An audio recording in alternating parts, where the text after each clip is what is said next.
Welcome to the In My Footsteps podcast. This is episode 5 for December 31st of 2020. My name is Christopher Setterland. Well, everyone, we've made it. We've made it to the end of what might be the worst year in our lifetimes, 2020. It's literally like a horror movie where you keep thinking things have ended and then the villain pops up and there's more bad stuff that keeps going on. Wow, this year is like 10 years worth of horribleness all wrapped into one. This podcast I created, it became an idea back in September, and it was supposed to be an escape for me and for any of you that are listening from the terrible year that is and was 2020. And I was actually debating not doing kind of a year in review for this podcast, but then I was thinking many years from now, when kids are learning about this year in school, I wanted to have something that if someone was to listen to this, it's kind of a time capsule also, where you're living history right now. So I figured why not drop a little bit of how my 2020 was, and then maybe any of you that are listening, you can shoot me an email, christophersetterland@gmail.com. Let me know how your 2020 was. Was it as great as mine? I'm sure it was. Starting off, this will sum up 2020 in really quick. So, in full disclosure, I'm also a personal trainer. I worked in gyms for a few years, and I wasn't getting enough hours, so it became kind of a problem financially. So I started doing in-home training. But as I was building the in-home training clientele, I also needed a full-time job. So I got a job doing 5 days a week. And that kind of made it difficult to also do training and do writing and such, which I really enjoy. For 2019, I was basically working 3 jobs, which is not good for not getting burned out. So when 2019 ended, I decided I would try to cut back on my work, my full-time job, so I could focus more on the training and more on the writing. And so I got a new job, which was cut back hours-wise. I started there the first week of February this year, and within 1 month, COVID-19 broke out, and I couldn't train anyone in home, and the world went to hell. That was a good way to start a new job. And obviously all of us, we've paid attention. We know how bad this pandemic has been. My grandmother, who's 92 years old, she's been living in a local nursing home for a little over a year, and she's been exposed to the virus 5 times. And she's tested negative every time because she's Italian and she's just stronger than most people. But that's stressful where every now and then it's like, she's got to get tested again because she's been exposed again. And it's rough. That's just a commonality now. I've got friends and people that I've known, the 6 degrees of separation, people that have had the virus, and it's terrible and it sucks. And obviously this year, it feels like time has stood still, but it's also sped by. I can't believe that it's New Year's Eve. It feels like just last week I was taking my new camera out and doing some nighttime photography, going around and taking these really cool shots and feeling like, this is going to be something great for the summer. And then, nope. The summer was spent hunkered down. But that leads to one of the highlights of the year, which has been the binge watching and finding new things to watch on YouTube. If I could give you one suggestion of something to watch, it would be the BuzzFeed Unsolved channel on YouTube. Ryan Bergara and Shane Madej, those guys are great. They do true crime. They also do some supernatural stuff. those are really fun. You go down the rabbit hole. I watched like 100 videos of theirs. And they also have a side channel called Watcher, and those are fun too. I can't recommend them enough. I said they're one of my MVPs of 2020. Another one of my MVPs of this year is my little niece Sylvie, who she's not even 2 years old yet. My sister Ashley, one of my sisters, she's a preschool teacher, and lucky for her, she gets to teach and keep an eye on my little niece Sylvie, who's the daughter of my brother Matt and his wife Erin. And after work sometimes, my sister will bring her to my mother's house and wait for Erin to come and pick her up. And I found that out, so now I make it a point to be over there every week to spend some time with her, because she's the youngest of my nieces and nephews, and having a little dose of cuteness and sweetness in your life when a year is just awful and terrible, that's the kind of stuff that stands out. And I'm sure all of you have that too. Dealing with this crap year, there's got to be something in there, the silver lining, where it makes it where you can just get through another day and just looking for the light at the end of the tunnel. And for me, one of those is little Sylvie. So I wanted to make sure I mentioned that so that she hears this when she gets older and knows how much fun I had spending time with her. So 2020 is ending at midnight tonight. I have pretty high hopes that 2021 will be better than this year. I don't know how it could get much worse, but that's always the knock on wood. Hopefully that's not true. But I'm so glad that you folks have come and joined me for episode 5 of the In My Footsteps podcast.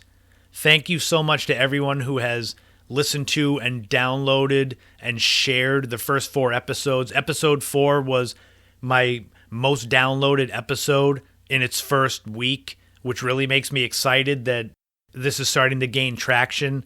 And I've got a lot of great ideas coming up for 2021. The first plan is going to be more episodes. Obviously, I've been doing every other week here, trying to get a feel for how much work goes into these, and it is a good, decent amount. But for 2021, my plan is to do 3 weeks on, 1 week off, and that'll start in 2 weeks' time, January 14th, 2021, with the first of this new format. But enough about that. So today, episode 5, we're going to learn the story of a lost lighthouse on Cape Cod. We're going to spend some time at the elbow of the Cape in Chatham, Massachusetts. We're going to stay up until midnight and wait for the ball to drop with Dick Clark's New Year's Rockin' Eve and what it was like to watch that as a kid. And there'll be This Week in History, including finding out that it was finally Howdy Doody time, among other things. This is episode 5 of the In My Footsteps podcast, and come on, let's go take the last walk of 2020.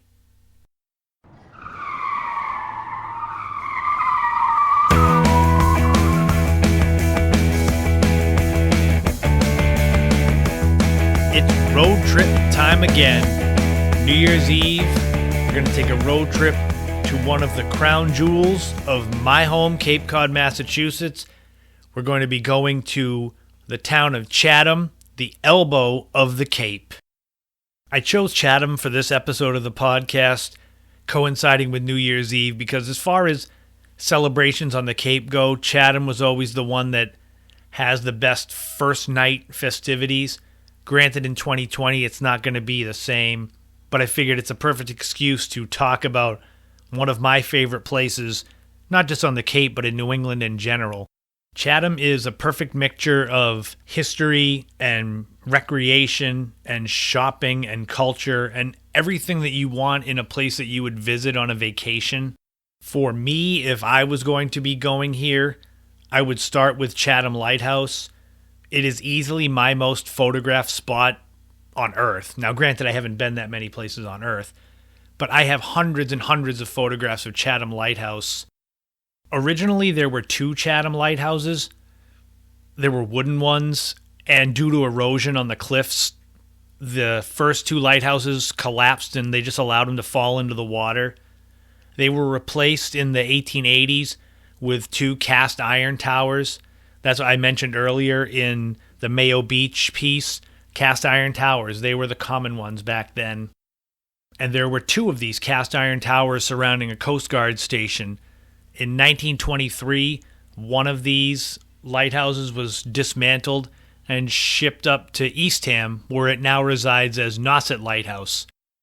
Chatham Light faces Lighthouse Beach, and Lighthouse Beach is an excellent place to go for sunrises or sunsets, but the sun will rise over the Atlantic Ocean, and it's great because the fishing boats that head out, they pass right under the sun as it rises. They come from the area right up the road, the Chatham Fishing Pier. That's another spot. You go there, the seals and seagulls are everywhere. Seals wait for the fishing boats to come back and catch any cast-offs that may be tossed off of the boats. The Chatham Fish Pier, besides being a tourist destination to take pictures of the seals and see the boats, it's also, the Chatham Fish Pier is a market where they sell fresh seafood, and that's another destination in Chatham. It's on Shore Road, which I think is one of the best drives on Cape Cod. As far as the scenery, it's got these rolling hills, and on the left, if you're heading north, there are these big homes that face the water, and on the right is the water itself. One of the crown jewels of Cape Cod is the Chatham Bars Inn, which is also on Shore Road. It sits at 297 Shore Road and was first opened in 1914. It's one of the destinations as far as luxury resorts go on the Cape. It's an excellent place to visit. Also, you don't have to stay there. They've got restaurants. But if you do stay, they've got a private beach, tennis courts. It's everything you could want. Circling back, Chatham has an excellent Main Street. That's one of those, you think of Main Street, you get a picture in your head of the early 20th century sort of walking and the shopping and the restaurants. And it has that. It's got the Orpheum Theater, which was built in 1915 and still shows first-run movies. And if you keep walking, you'll find restaurants and bars like the iconic Chatham Squire that's been around for over 50 years. You can't go wrong in there, whether you want to have a family dining meal or go into the bar that has hundreds of license plates adorning the walls. For more fine dining, there's the Wild Goose Tavern, which is also on Main Street. It's a fun section of town to just walk and explore. I could go through and name places that are there, but they may not be what you're looking for. Gift shops, restaurants, bookstores. It all depends on your taste. You just park along Main Street, walk up and down, and you never know what you might find. If you go back to the Chatham Lighthouse and you head south from there, there's a spot down there, Morris Island, the road. It leads you to the Monomoy Wildlife Refuge. And that's a great spot to go and hike. And you're really not in the middle of nowhere, but you're so far removed from society. You're at the point of the elbow of Cape Cod. And you walk and you get to be kind of one with nature, which is something I really enjoy. Monomoy Island used to be attached to Cape Cod. And over the years, with erosion and the shifting sands of Cape Cod, it's now detached from the mainland. One of my last big expeditions, something to see on Cape Cod, is Monomoy Island Lighthouse, which is down near the southern tip of Monomoy Island. It's well over 5 miles south of Chatham proper. The only problem is you've got to take a boat to get out there. My buddy Steve, he's got a boat that he worked hard on to get fixed up, and we actually did a nice road trip across the water to Sandy Neck Lighthouse. But he said the shoals around Monomoy are so bad that taking a smaller boat there is just like asking to crash. So basically, I'm looking to do a chartered boat maybe at some point to get out there to see Monomoy Lighthouse.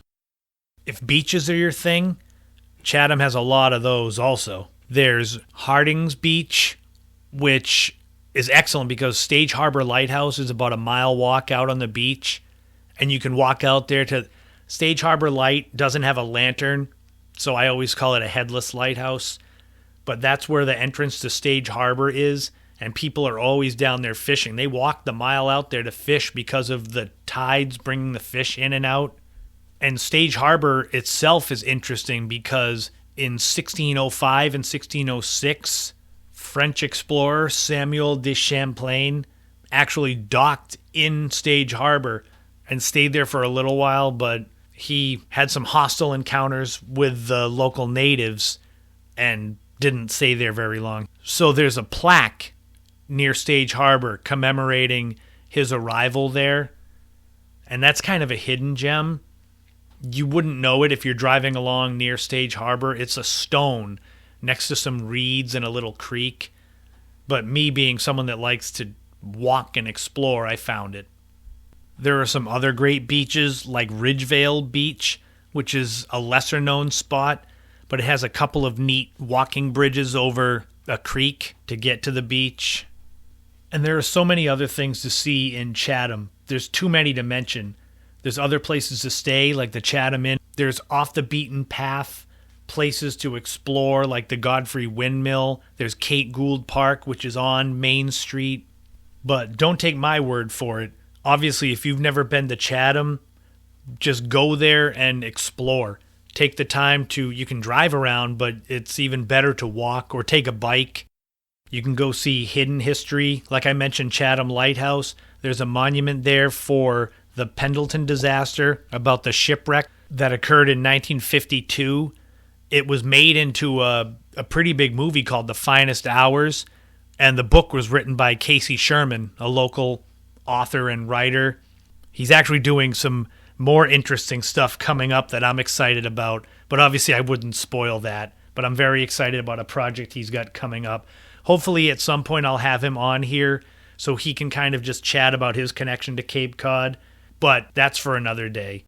First explored by Europeans in 1605 and 06, and first incorporated as a town in 1712. For centuries, Chatham has been, in my opinion, the crown jewel of Cape Cod, but that's just my opinion. Do yourself a favor and take your own road trip to Chatham and see what there is to see there. And I'll talk to you in 2021 with another road trip. Who knows where we'll go that time. Recording a podcast is hard work. It tires you out. And sometimes when you're done recording a podcast, you need something to eat to fuel you back up. And what better to have to eat than pizza? And sure, there's chains that have been serving the same old thing 20, 30, 40 years. But better than a chain, how about a local place run by local people that is changing the game in pizza on Cape Cod? Located right on the Cape Cod Rail Trail at 403 Pleasant Lake Avenue in Harwich is Pleasant Lake Pizza Shark. They may be the new kids on the block when it comes to restaurants on Cape Cod, but they're slinging the pizza like they've been at it for 50 years. Owners Sarah Scanavan, Josh Koopman, and Todd Montgomery have all grown up on Cape Cod. They all live in Brewster, and they are dedicated and passionate about serving Cape Cod the best pizza possible. All three of them have restaurant experience, and their passion about going the extra mile to form relationships with the customers really shows. And they maintain a high standard for the food, and that comes through in the throngs of satisfied customers that come back and tell people and just increase the spider web of people that are going there. They have taken the Lower Cape by storm, adding a new chapter to the long history of the Pleasant Lake General Store that sits along the Cape Cod Rail Trail. All the toppings for their pizzas are made in-house, like their own meatballs, roasting their own mushrooms, peppers. They're family-focused, serving ice cream. That was kind of their first thing, was the ice cream during the summer, which was excellent, Gifford's ice cream, and trying to preserve the integrity of the store while also adding a new chapter to the history of it. The menu may be small to start, but that assures that it's fresh every single time. They've got some incredible pizzas that play on the Pizza Shark name, like the Great White Pizza with olive oil, garlic, ricotta, buffalo mozzarella, and basil. And you can have that shark style with a drizzle of Calabrian chili oil. There's the Tiger Shark Pizza, which is a buffalo sauce base topped with mozzarella, blue cheese crumbles, and fresh roasted chopped chicken. And there's my favorite, the Megalodon, which is the Meat Lover's Pizza. You'll enjoy the names of the pizzas almost as much as the pizzas themselves. In addition to riding by on the bike trail and stopping in for ice cream or pizza, they deliver also. And there's very few places in that area that deliver around the Pleasant Lake area. Brewster, Harwich, Orleans.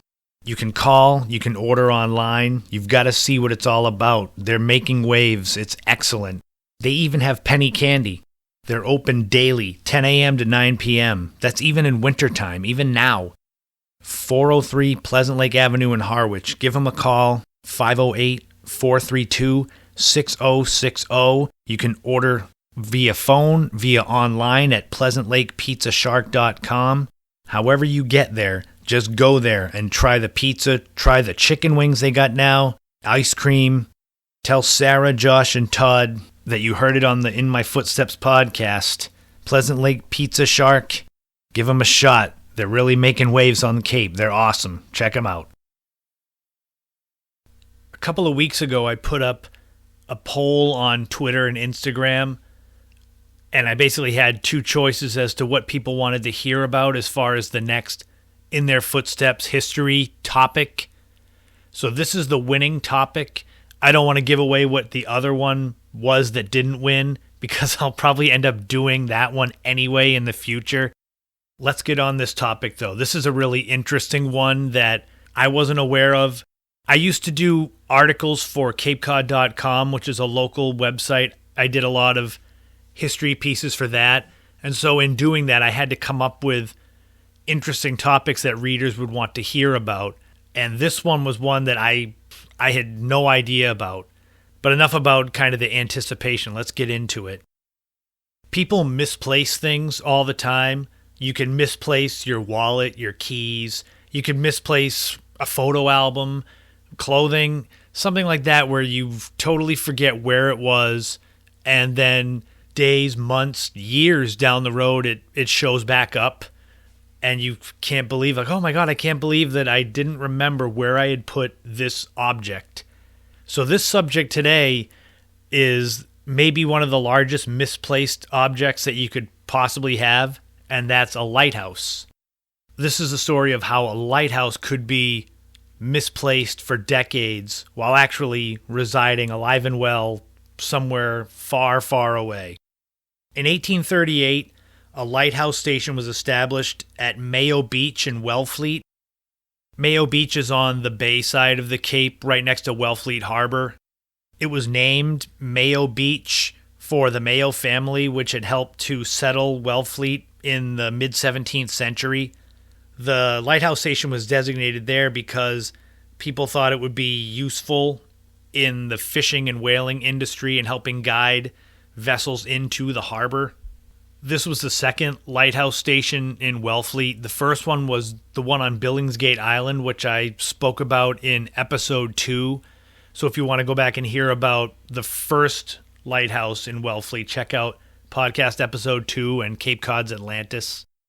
Despite the best intentions, the lighthouse and the keeper's house, the whole situation was a disaster.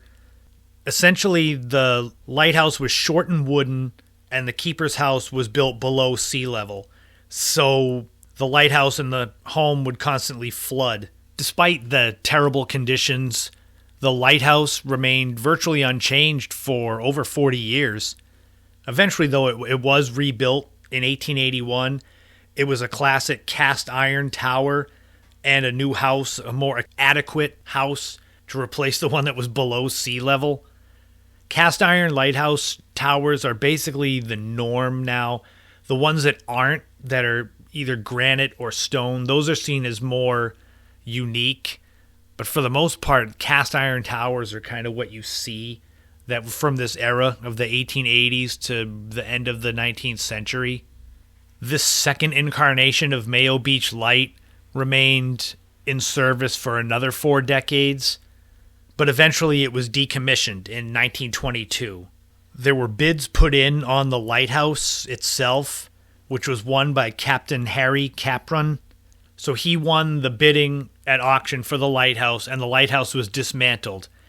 And basically that was the end of the story as far as it went on Cape Cod here.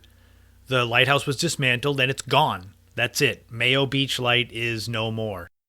Incredibly, for 80 years, more than 80 years, that was the belief, that Mayo Beach Lighthouse had been purchased, dismantled, and just disposed of.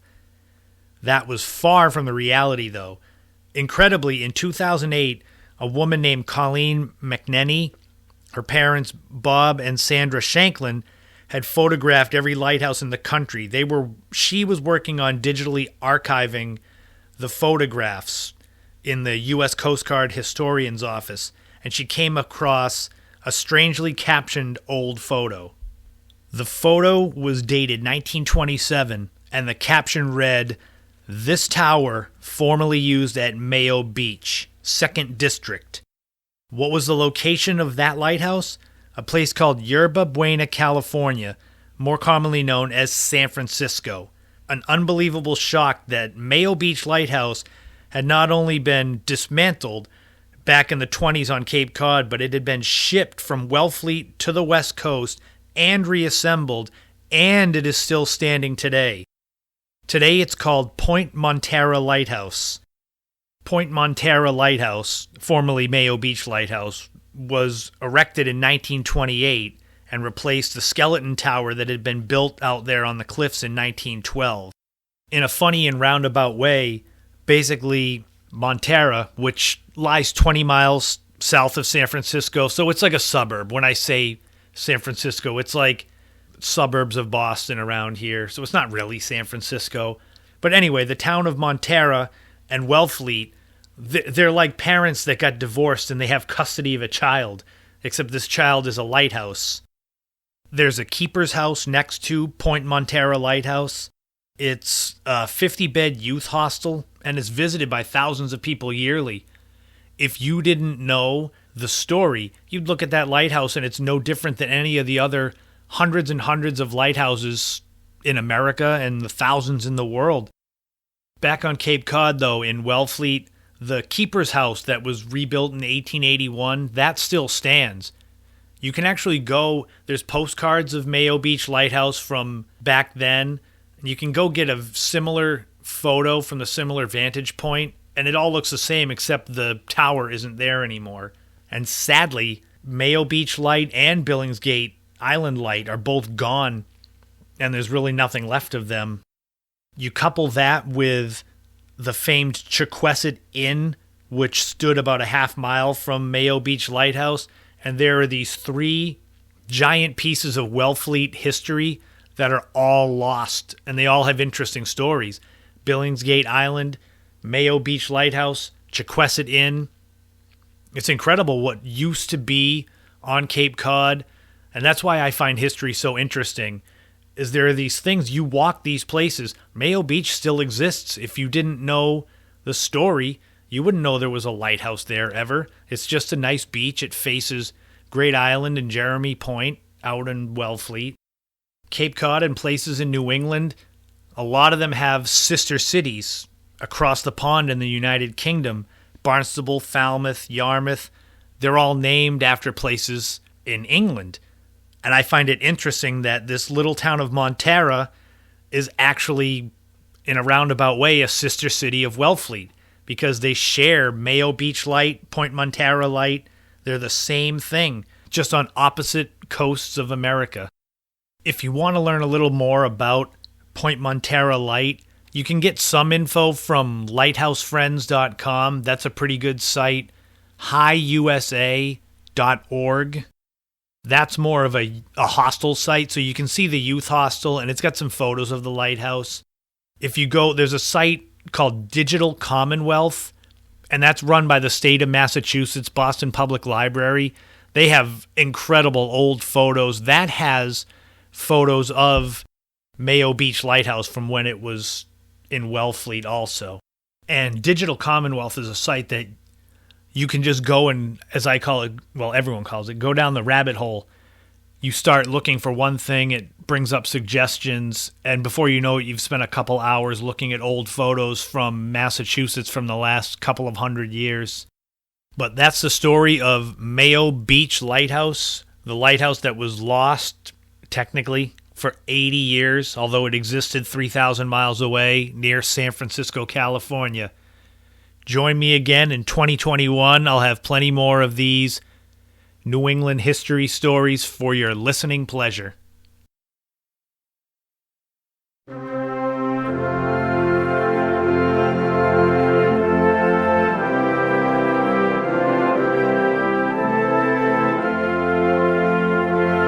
there is Old Lang Syne. That's a song you usually hear as the ball drops or after the ball drops for New Year's.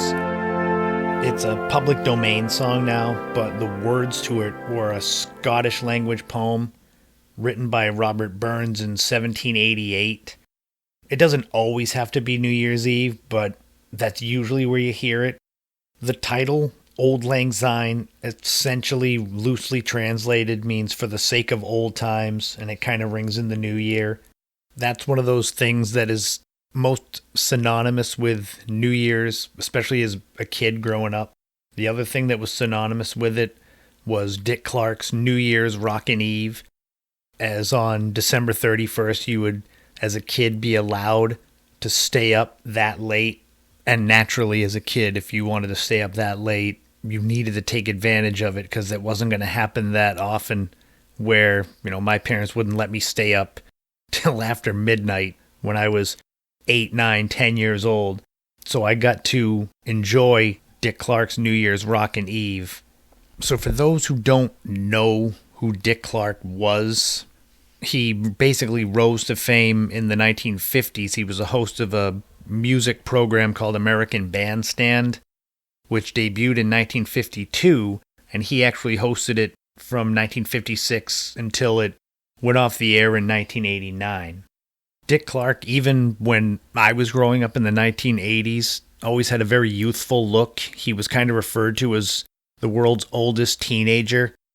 But when he started hosting American Bandstand, he was in his late 20s then. So when he was doing New Year's Rockin' Eve, he was getting close to 60 in the 1980s when I was watching it. The first New Year's Rockin' Eve was December 31st of 1972. And it was seen on NBC kind of as a younger skewing competitor to a big band broadcast on CBS that was hosted by a man named Guy Lombardo. And even though it was known as Dick Clark's New Year's Rockin' Eve, and that's what I always think of it as, the first 2 years he actually wasn't the host. The first year it was a band called Three Dog Night. They had a song called Joy to the World. That was kind of their big one back in the 70s. Even though Dick Clark did the countdown for the ball drop the first 2 years.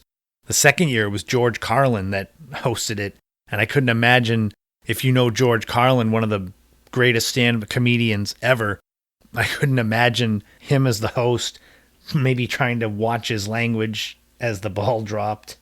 After the first 2 seasons or episodes in 1974, it got moved to ABC. And then Dick Clark basically became the host, and he would remain the host until 2004 when he had a stroke, so Ryan Seacrest had to take over. Dick Clark would continue to kind of show up a little bit up until his death in 2012. Since then, it's been Seacrest and, Jenny McCarthy, and it's still Dick Clark's New Year's Rockin' Eve.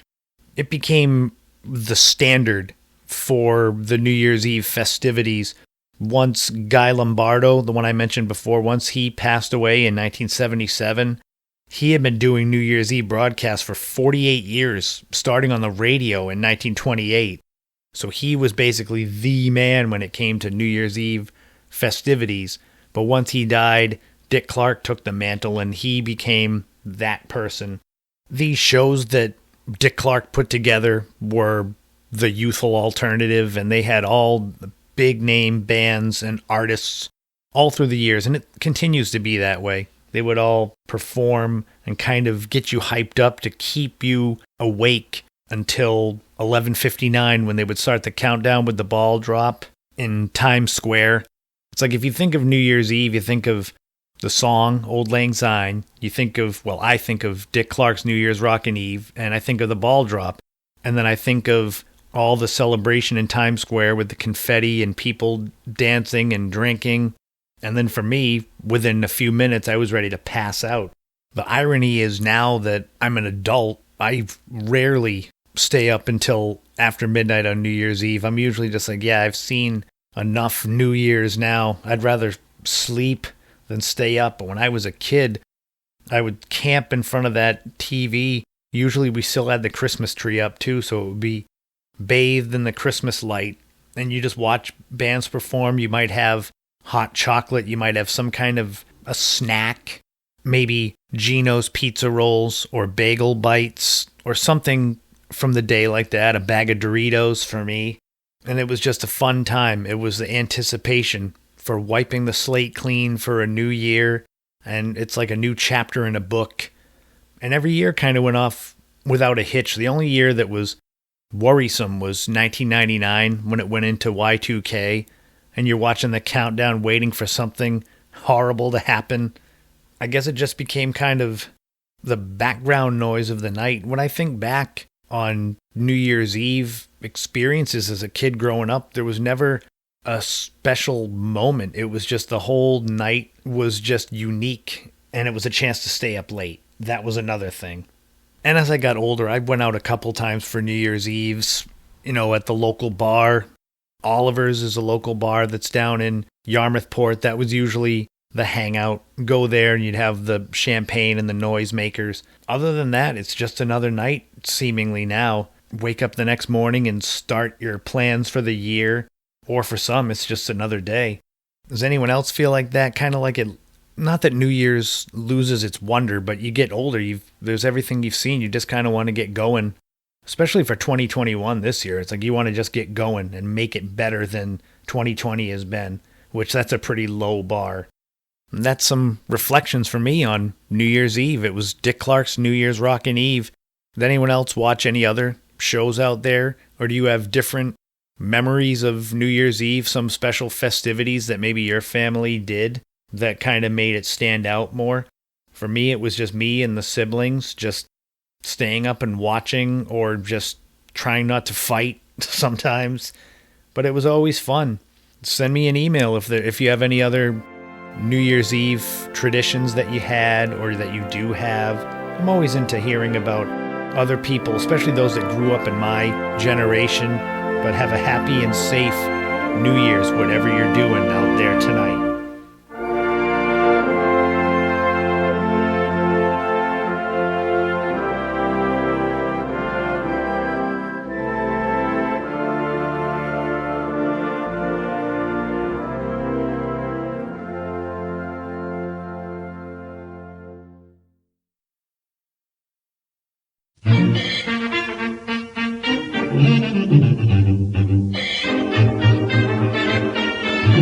It's time once again for This Week in History, the last one of 2020. We're going to be looking at 4 stories which occurred during the last week of the year, last week of December, in years gone by.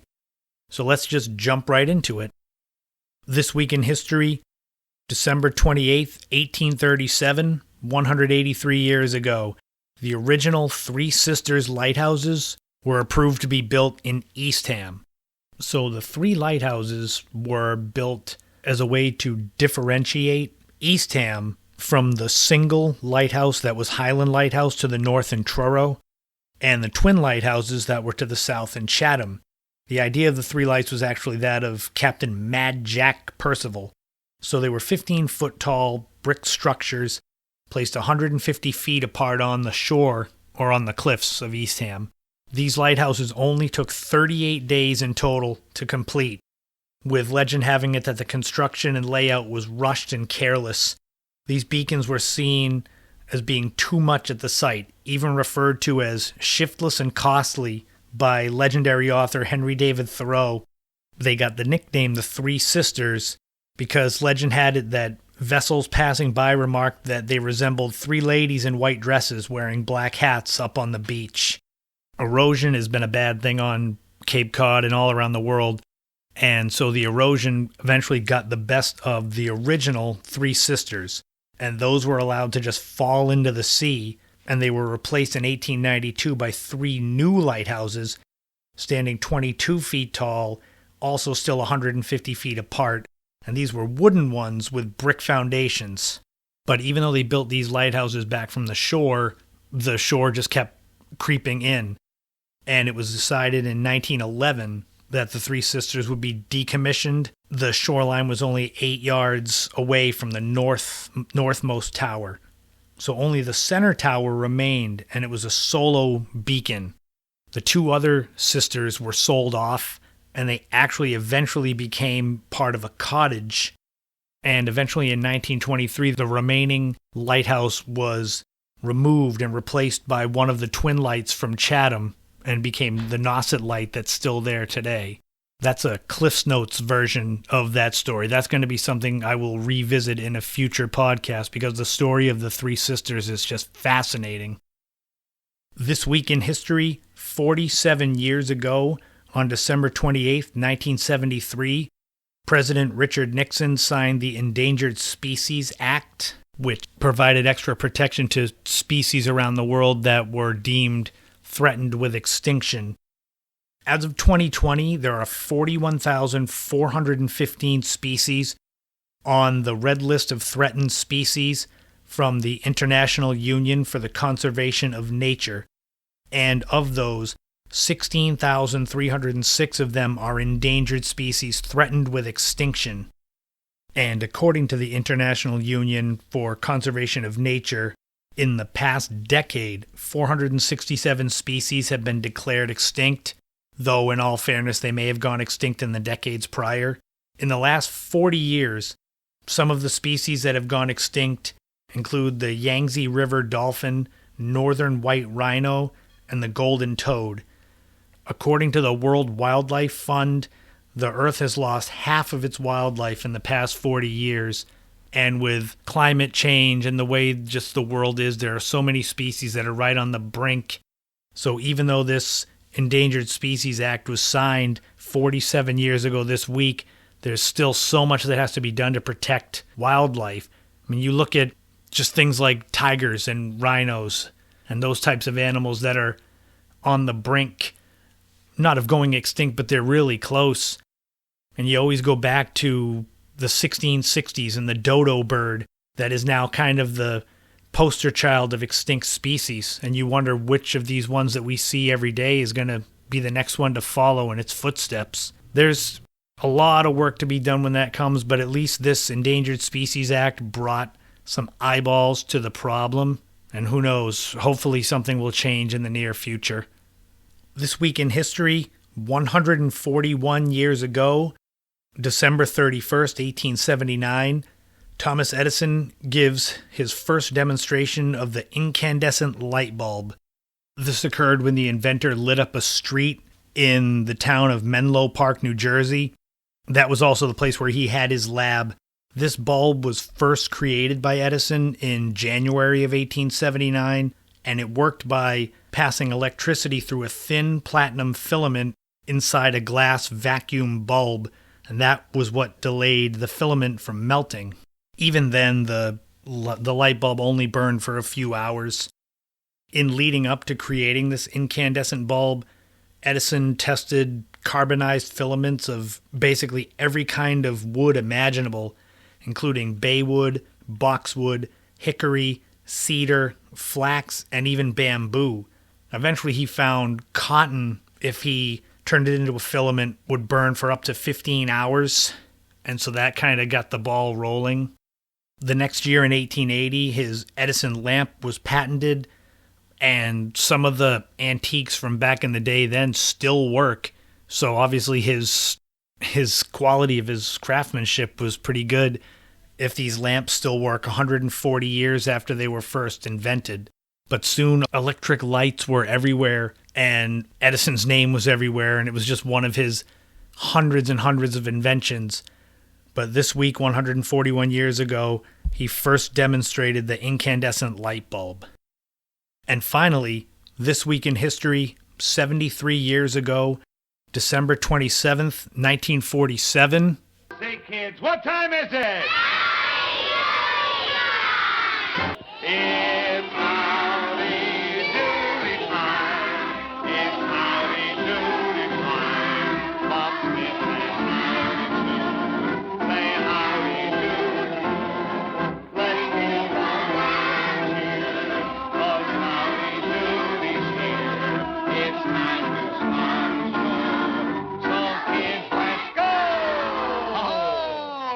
Howdy Doody premiered on NBC.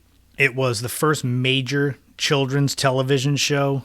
It also starred Buffalo Bob Smith kind of as the human host. Howdy Doody was a puppet, cowboy puppet, and he would, do puppet things. The kids that were there in the audience were the Peanut Gallery, also known as Doodyville. It would go on to run 2,543 episodes during its run, which ended on September 24th, 1960. This show just set the mold for everything in children's television that came after. Famous shows like Mr. Rogers and Captain Kangaroo and other ones like that. Even local ones like Bozo the Clown that my Uncle Bob was on back in the early 1960s. They all got their start from Howdy Doody. It's hard to imagine a children's television show having that big of an effect on culture as it did, but Howdy Doody was a phenomenon. The only other children's show I could think of that had that big of an effect would probably be Sesame Street, and that's from my generation. And just for comparison, Sesame Street is up to 4,561 episodes. So it's lasted a pretty long time, too. 73 years ago this week, Howdy Doody premiered on NBC and changed children's television, made children's television, really.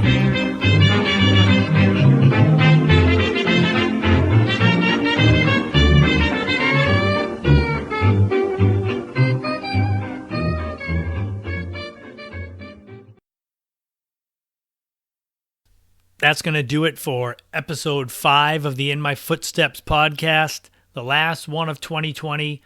Thank you so much to everyone who has listened to any of the first podcasts.